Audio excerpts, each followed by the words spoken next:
Fala aí, galera do Garishop, beleza? Sejam bem-vindos. No vídeo de hoje nós vamos falar um pouquinho do sistema de ignição do carro, né, e o acerto do duel da bobina, beleza?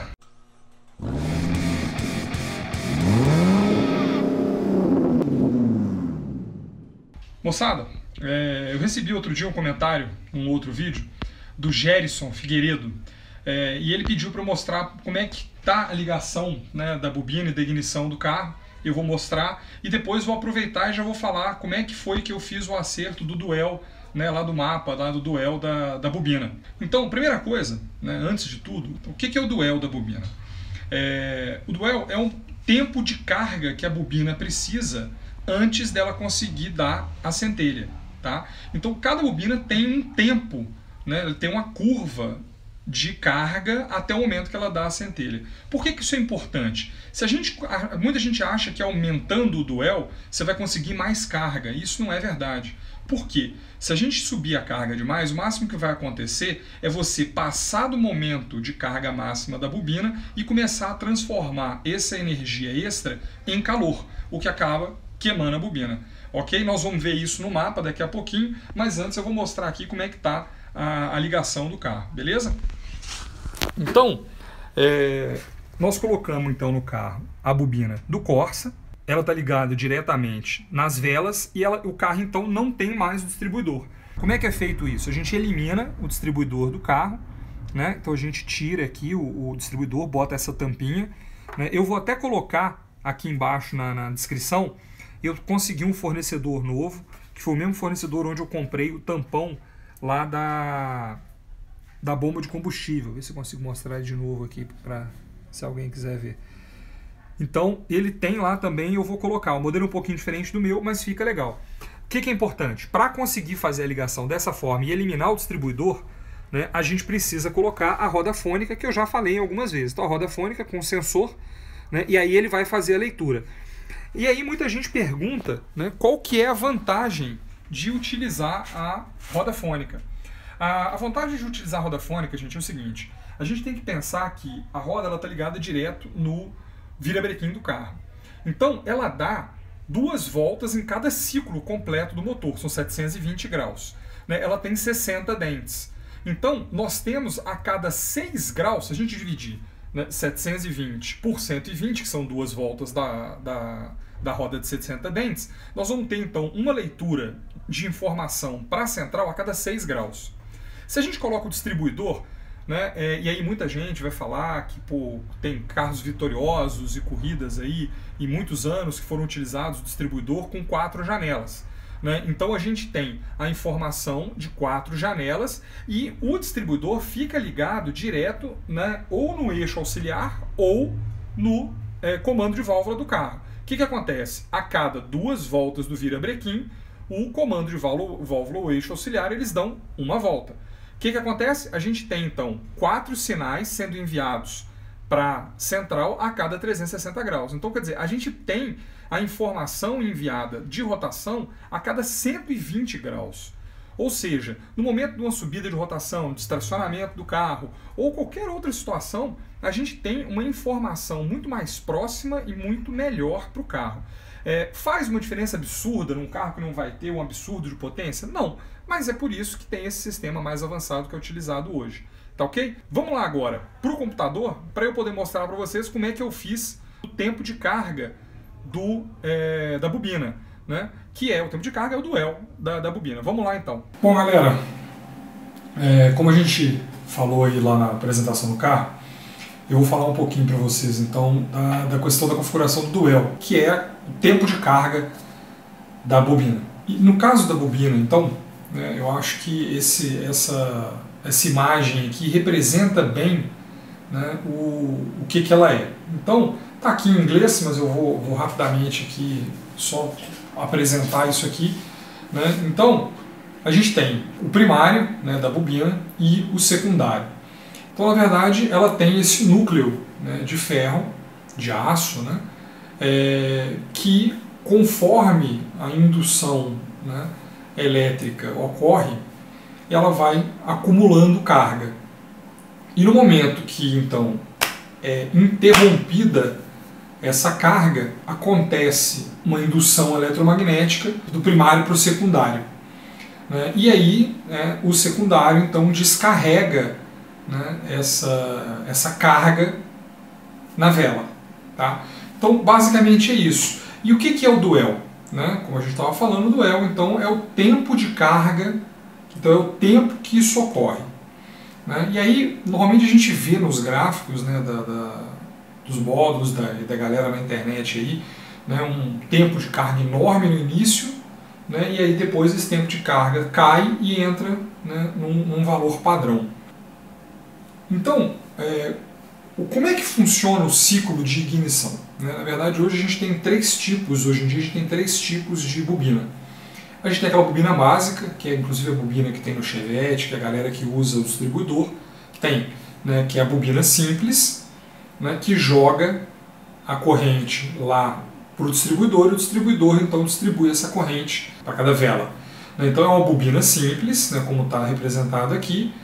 Um carro com 4 cilindros a 850 RPM, ele vai ter uma ignição a cada 35,29 milissegundos.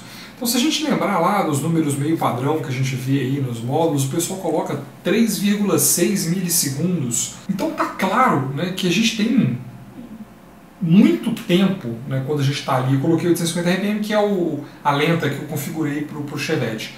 Então, a 850 RPM, a gente tem muito tempo entre as ignições para que a carga da bobina aconteça. Essa imagem aqui eu coloquei só para a gente poder ter uma ideia, né, e entender essa questão.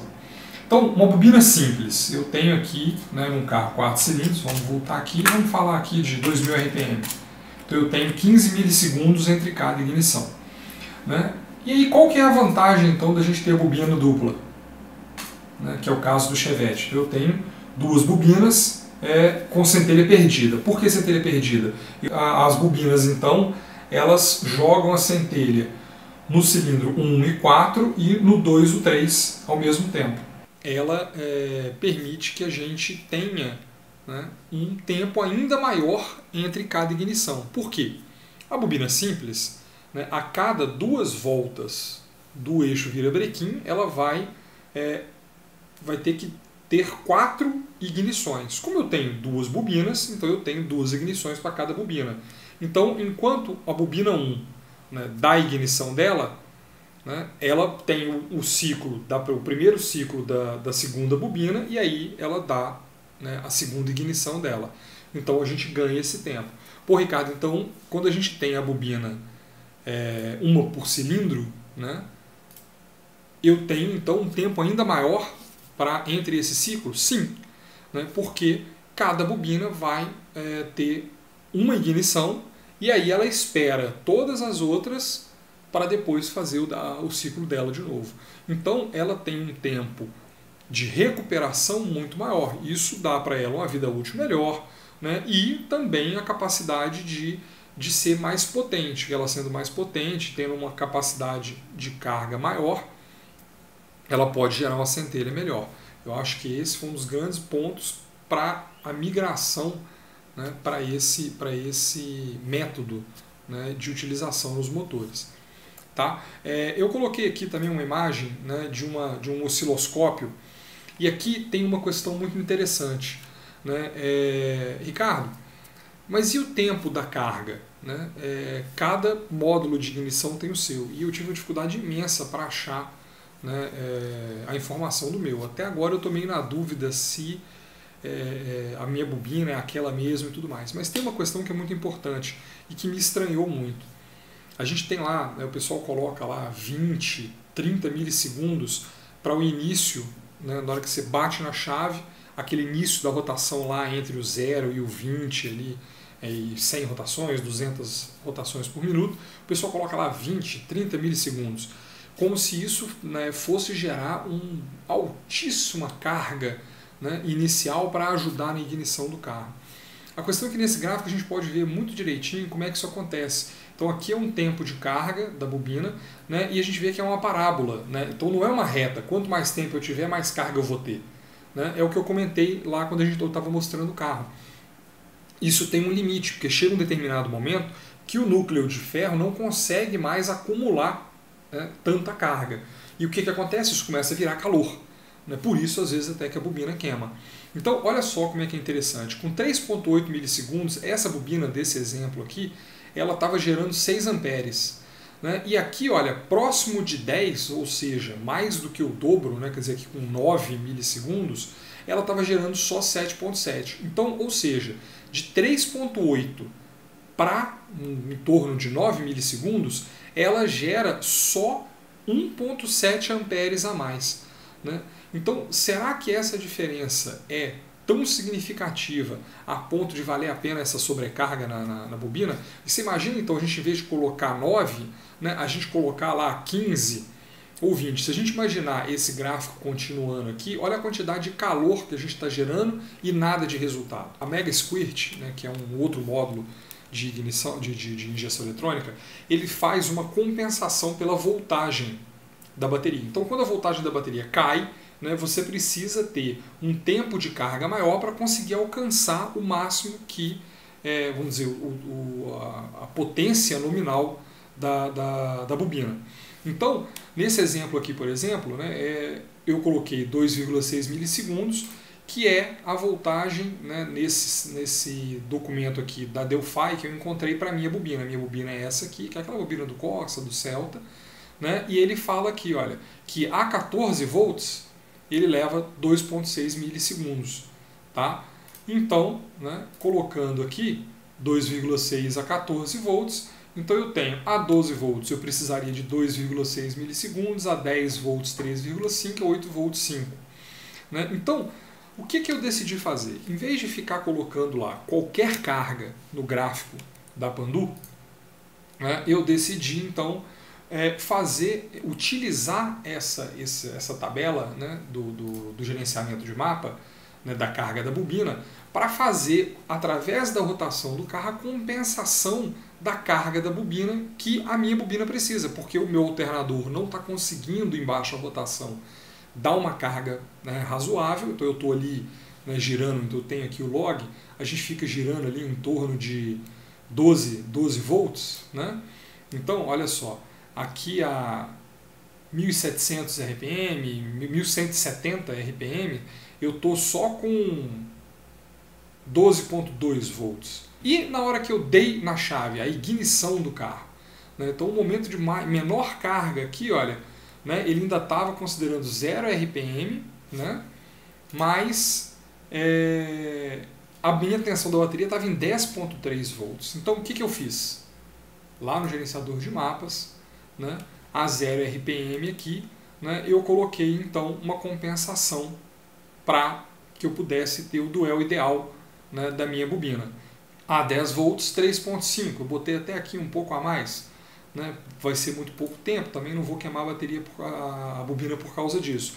Mas rapidamente eu reduzo ele, né, para o que é razoável. Então, a 750 RPM, vamos ver como é que estava a rotação? Eu estava aqui 700, 600 a 700, as 800 RPM, eu estava aqui com 11,4 volts. 11,4 volts, então entre 10 e 12 aqui, 3,5, né, 3 milissegundos. Então, né, a gente configura lá, eu coloquei aqui 3,6, né, na verdade vou até voltar aqui, né, vamos então deixar 3. E lá no carro, né, nós vamos ver se na hora que a gente for bater na chave, se vai fazer alguma diferença ou não. O que eu acho interessante disso aqui? Né? No curso que eu fiz, o instrutor ele indica para a gente começar com 3,6 e conforme a rotação sobe, descer para 3,2.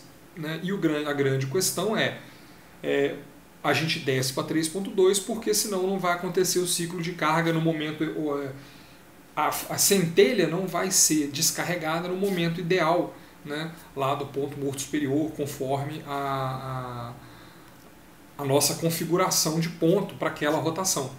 Né? Então, ele mesmo sugeriu, falou, olha, bota aqui 3,2, você não vai ter a potência total da bobina, mas você vai ter a centelha no momento mais oportuno, né, no momento melhor. Só que aí, voltando lá mais uma vez naquela tabelinha, num carro de 4 cilindros, né? No caso do Chevette, ele deu potência máxima no dinamômetro com o carburador. Então vamos considerar esse número, a 5.060, se não me engano, RPMs. Então eu tenho, né, com uma bobina dupla, eu tenho 5,93 milissegundos entre cada ignição. Ou seja, eu não preciso reduzir o meu tempo, no caso do meu carro, eu não vou ter perda. Então eu mantenho, né, ali em 3 milissegundos. Eu coloquei uma forguinha, né, em relação ao 2,6, porque eu não acho que isso vai queimar a minha bobina, né, e então aí eu garanto aí que se for aí a minha bobina não for exatamente aquela da documentação, né, eu fico mais próximo dos 3,6 aí que todo mundo costuma utilizar, tá? Então, moçada, a ideia foi essa aqui, né, mostrar como é que eu fiz essa questão da carga da bobina. Eu vou, né, configurar cada um dos pré-mapas, né, que eu estou chamando, antes da gente realmente entrar lá, né, no mapa de injeção, né, que a gente vai fazer mesmo, ajustar ele na hora que a gente tiver com o carro ligado. Galera, obrigado, né, por assistir esse vídeo. E se vocês gostaram, né, não deixem de deixar o like, de se inscrever no canal. E se quiserem ver um pouquinho mais do que a gente está fazendo no carro, eu vou colocar 2 vídeos aqui do lado, né, para que vocês possam aí também acompanhar outras etapas do processo. Tá ok? Beleza? Até a próxima. Valeu!